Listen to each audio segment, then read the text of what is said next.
Do you ever watch other people in the subway? It's so strange to have to ignore someone who's right there in your face. A can of sardines springs to mind, except passengers aren't joined by a bond of thick oil or brine. Instead, they're stewing in a miasma of sweat, cologne, annoyance. Everybody absorbed in their own little worlds, warm little cocoons there, whizzing through the bowels of the city at the brisker clip. You'll find people reading books, newspapers, maybe on a PlayStation Portable, maybe on a smartphone. Except me. I'll always be looking through the thick glass windows at the flickering blackness just beyond.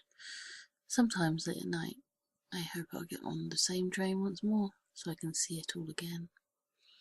It'd been one of those weeks, actually, been one of those months where the targets piled up like so much dirty laundry. The boss was on my case, miserable, balding fart with his mortgage and his European sports car, riding us all for another bullshit product for some client across the country. The days and nights lost their meaning. In at work early to beat the crowd, heading home without ever seeing the light of the day. Caffeine was my only friend. The last thing on the agenda for the workday was the mad sprint for the last train home because the miserable bastard wouldn't even sign off on the late-night taxi claims. It shut up on work-life balance indicators, he said. It'd be another mindless day of numbers, presentation slides, and texts. To be frank, I didn't even know if the version of meaningless report I was working on was the 5th or the 50th. Nor could I have told you the difference between the two. The office had already emptied out an hour before my last co-workers giving me a commiserating pat on the back as they headed off. I cursed as I stuffed my laptop and swept some papers into my bag. I was going to miss the train. The stale warmth of the building gave way to the bitter cold as I hit the streets running. The station was deserted. Not unthinkable at this time of night, but eerie all the same. There was something about a hollow space meant for crowds. I'm not talking about muggers or anything like that. There is an air of forbidden about those empty spaces. That's how the night started out. Except waiting for something to happen. Not that I cared at the time. The escalators were out for the night. I was wheezing hard by the time I got to the bottom, that old college fitness long drowned under an ocean of booze, buried under a mountain of fast food. I thought the last train had already left, resigning myself to a long wait for an expensive taxi ride back. I was about to leave when a train pulled up with the familiar scream of metal on metal. Graffiti adorned the grey skin of the train, tribal tattoos for the modern locomotive. The doors hissed, warm air belched from the cabin. I got in. The train, strangely, was full. Not packed, but it was crowded. I found myself a seat in between an old man in a large brown overcoat and a young lady that was wearing a dark formal dress, a large flower pinned to her breast, her face a mask of mascara and eyeshadow, inexplicably applied. Across from me sat a pair of army guys in fatigues, their scalps shining pink under their tight buzz cuts, and many more besides. It was a puzzling thing to have a cabin so full late at night, and with such a motley crew of inhabitants. With a shudder, the train pulled out from the station. I settled back contentedly into my seat. The network connection in the tunnels was never dependable.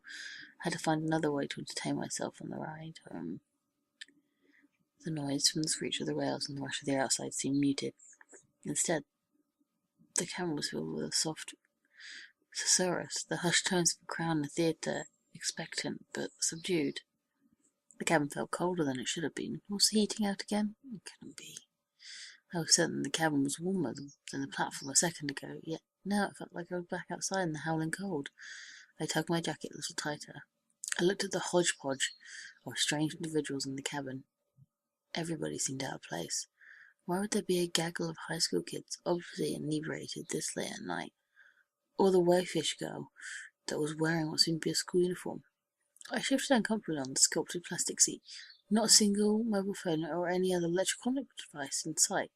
A strange sight in this day and age. I looked up at a row of LED lights that indicated the train's progress along my route. 4 more stops. I was still staring at the display when the train whizzed by the next station. It didn't stop, didn't even slow. Just kept going right. The lights and pillars of the station streamed by in a blur. I jerked upright in my seat, my eyes widening. What kind of train had I gotten on? The rest of the crowd was unfazed by this development. If anything, the low bells of whispers got even louder as the train progressed. We were still hurtling through the dark tunnel, the overhead lights flickering on and off, when the little girl in the school uniform affixed me, stared at me, wide-eyed. She crept over to the group of high schoolers and tugged at the sleeve of one of the young men. He must have been a basketball player, towering over his companions. He nearly had to bend double to bring his ear down to the little girl's face. Her jaw worked up and down as she whispered something to him urgently. I heard nothing over the sound of the train. He blinked and took a step back when he looked back in my direction, as though seeing me for the first time. His handsome face was twisted strangely. What was it? Anger? No, he looked like he wanted something. He looked hungry. His compatriots noticed the break in the conversation and directed their gaze to the focus of his attention, to me. The same gamut of emotions cycled through their faces, shock, and then a sharpening, a hardening of their features. They were hungry too. The giant took a step forward, perhaps meaning some harm for some slight of his person that I must have committed. One of the high school girls held him back. The feelings spread through the cabin like a spark, arcing from person to person, the two uniformed men looking up and tightening their jaws, the old man next to me, perking up and scooting down another seat so that he could look at me without straining his neck. Outside, a blur of lights told me that another station had shot by. 3 more stops.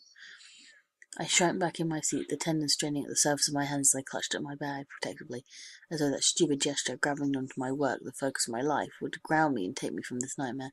It didn't. I felt the weight of their eyes on me, like insects crawling over my skin. Something was wrong, so clearly wrong.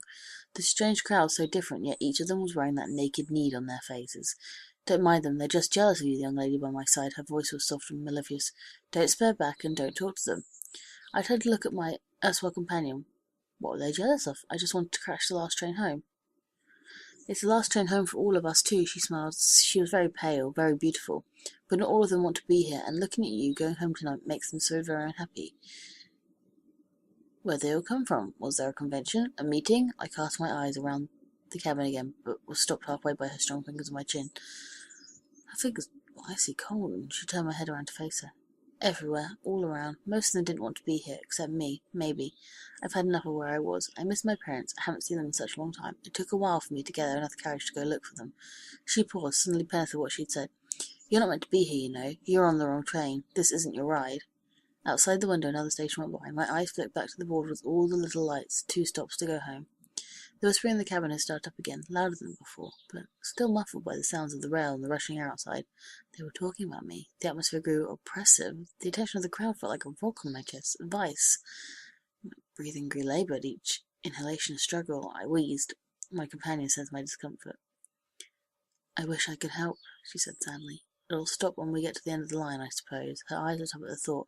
She turned around and scooted up onto the seat, her knees on the hard plastic, palms on the cold glass. Even with her face pressed up against the glass, there wasn't a trace of fog on the window left by her breath, if she was even breathing at all. Here, why don't you take this? I want you to get where I'm going.